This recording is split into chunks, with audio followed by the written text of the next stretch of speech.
sini ada terdapat 4 anun. Kita ada anun A.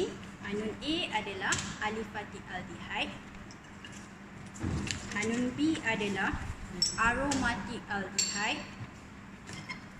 Anun C adalah propanone. Manakala anun D adalah ketone. Okey. Saya telah meletakkan Schiff reagent sebanyak 1 ml di setiap test tube. Sekarang kita akan letakkan setiap anun sebanyak 1 drop.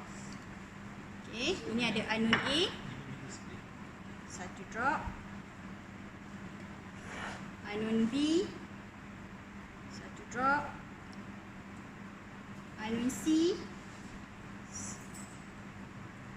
1 drop. Anun D 1 drop. Okey, eksperimen ni memerlukan stop cork. Kita perlu goncang sehingga pembentukan emulsion. Test positif pada warna pink ataupun purple. Apakah test positif?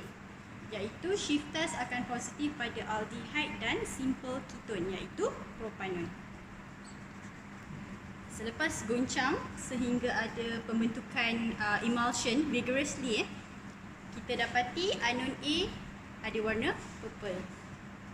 Okay. Anun B warnanya pink. Okay. Anun C warnanya juga adalah pink. Manakala anun D warna yellow tadi.